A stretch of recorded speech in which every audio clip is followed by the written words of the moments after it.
ದಾವಣಗೆರೆಯಲ್ಲಿ ಕುರುಡು ಕಾಂಚಾಣ ಕುಣಿಯುತ್ತಲಿದೆ. ಓಟಿಗೆ 8 ರಿಂದ 10 ಸಾವಿರ ಕೊಡ್ಲಿಕ್ಕೆ ಅಭ್ಯರ್ಥಿಗಳು ರೆಡಿ ಇದ್ದಾರೆ. ಕಾಂಗ್ರೆಸ್ನಲ್ಲಿ ಕುರುಡು ಕಾಂಚಾಣ ಯಾಕೆ ಒಂದು ಸೀಟ್ ಸೋತ್ ಬಿಟ್ರೆ ಸರ್ಕಾರ ಬಿದ್ದೋಗ್ಬಿಡುತ್ತೆ. ಮುಖ್ಯಮಂತ್ರಿ ಸ್ಥಾನದಿಂದ ಸಿದ್ದರಾಮಯ್ಯನವರು ಇಳಿದು ಬಿಡ್ತಾರ. ಹಾಗಾದ್ರೆ 8 ರಿಂದ 10 ಸಾವಿರ ಓಟ್ಗೆ ನೋಟನ್ನ ಫಿಕ್ಸ್ ಮಾಡಿರೋರು ಯಾರು?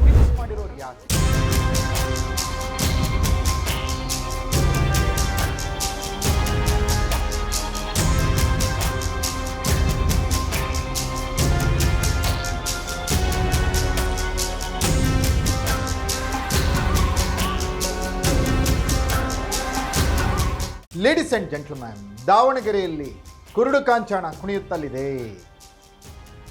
ಓಟಿಗೆ 8 ರಿಂದ 10 ಸಾವಿರ ಕೊಡಲಿಕ್ಕೆ ಅಭ್ಯರ್ಥಿಗಳು ರೆಡಿ ಇದ್ದಾರೆ. ಯಾರಾದರೂ ಓಟ್ ಕೊಡಲಿ, ಮತ ಮಾತ್ರ ಯಾರಿಗೆ ಹಾಕಬೇಕು ಅನ್ನೋದನ್ನು ನೀವು ಡಿಸೈಡ್ ಮಾಡಬೇಕಷ್ಟೇ.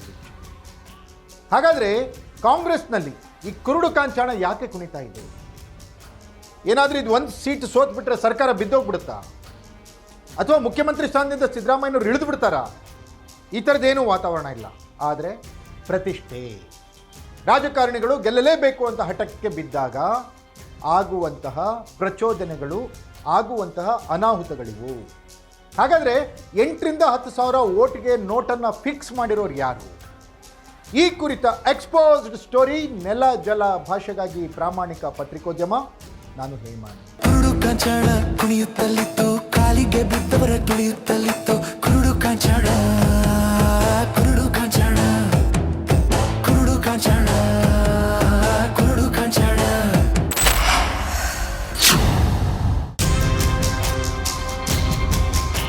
ಎಸ್ ವೀಕ್ಷಕರೇ, ದಾವಣಗೆರೆಯಲ್ಲಿ ರಾಜಕೀಯ ಹೈಡ್ರಾಮಾ ನಡೀತಾ ಇದೆ. ದಿನಕ್ಕೂ ಒಂದೊಂದು ರೀತಿ ಟರ್ನ್ ತೆಗೆದುಕೊಳ್ತಾ ಇದೆ. ಅಲ್ಪಸಂಖ್ಯಾತರು ಯಾವುದೇ ಕಾರಣಕ್ಕೂ ಕೂಡ ಕಾಂಗ್ರೆಸ್ಗೆ ಸಪೋರ್ಟ್ ಮಾಡಲ್ಲ ಅಂತೇಳಿ ಹಠ ತೊಟ್ಟಿದ್ರು. ಪೈಲ್ವಾನ್ ಅಖಾಡದಲ್ಲಿದ್ದರು. ಆದರೂ ಕೂಡ ಪೈಲ್ವಾನ್ ಆಪರೇಷನ್ ಸಕ್ಸಸ್ ಆದರೂ ಕೂಡ ಮುಸ್ಲಿಂ ಆಪರೇಷನ್ ಸಕ್ಸಸ್ ಮಾಡಲಿಕ್ಕೆ ಕಾಂಗ್ರೆಸ್ಗೆ ಸಾಧ್ಯವಾಗಲೇ ಇಲ್ಲ. ಘಟಾನುಘಟಿ ಕಾಂಗ್ರೆಸ್ ನಾಯಕರು ದಾವಣಗೆರೆಗೆ ಬಂದರೂ ಕೂಡ ಮುಸ್ಲಿಂ ನಾಯಕರು ಯಾವುದೇ ಪರಿಣಾಮವನ್ನು ಬೀರಿಲ್ಲ.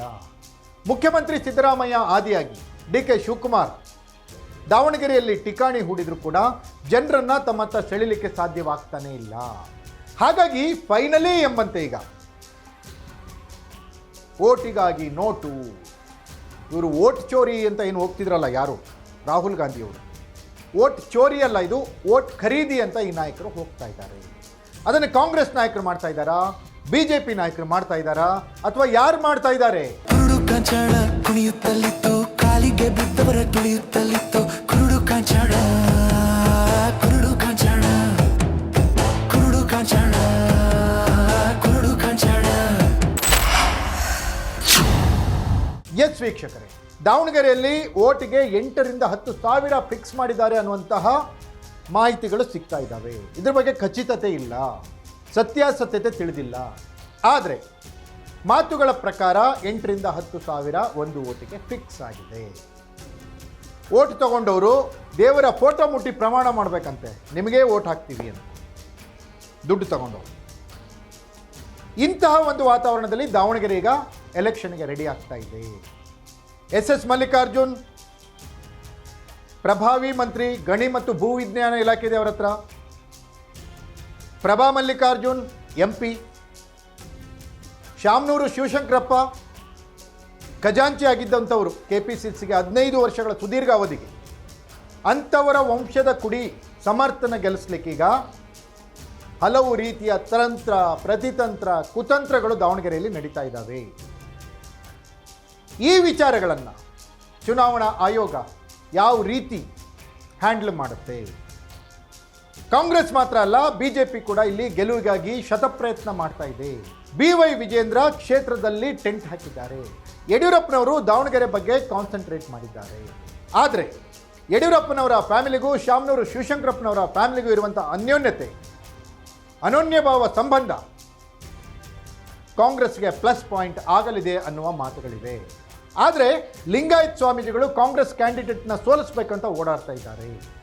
ಅಹಿಂದ ವರ್ಗಗಳು, ಮುಖ್ಯವಾಗಿ ದಲಿತರು, ಮುಸ್ಲಿಮರು, ST ಹಾಗೆ ಇತರೆ ಹಿಂದುಳಿದವರು ಕಾಂಗ್ರೆಸ್ ವಿರುದ್ಧ ಮಾತನಾಡ್ತಾ ಇದ್ದಾರೆ.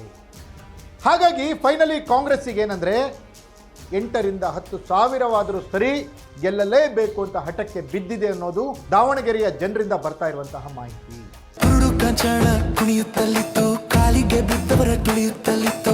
ಕುರುಡು ಕಾಂಚಾಣ, ಕುರುಡು ಕಾಂಚಾಣ, ಕುರುಡು ಕಾಂಚಾಣ, ಕುರುಡು ಕಾಂಚಾಣ.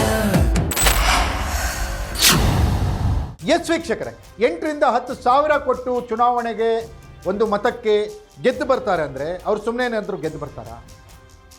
ಅವರು ಮಾಡಿರೋ ಇನ್ವೆಸ್ಟ್ಮೆಂಟ್ಗೆ ಲಾಭವನ್ನು ಹೇಗೆ ಪಡಿತಾರೆ? ಸರ್ಕಾರದ ದುಡ್ಡಲ್ಲೇ ಪಡಿತಾರಾ? ಜನರನ್ನು ಕೊಳ್ಳೆ ಹೊಡಿತಾರಾ? ಜನರಿಂದ ಸುಲಿಗೆ ಮಾಡ್ತಾರಾ? ಟ್ಯಾಕ್ಸ್ ರೂಪದಲ್ಲಿ ಕಟ್ಟಿರೋ ಹಣವನ್ನೇನಾದರೂ ಅವರು ಬೇರೆ ರೀತಿ ಪ್ರಾಜೆಕ್ಟ್ಗಳ ಹೆಸರಲ್ಲಿ ನುಂಗಿ ನೀರು ಕುಡಿತಾರ? ಇದನ್ನು ಜನಸಾಮಾನ್ಯರು ಅರ್ಥ ಮಾಡ್ಕೊಳ್ಬೇಕಿದೆ.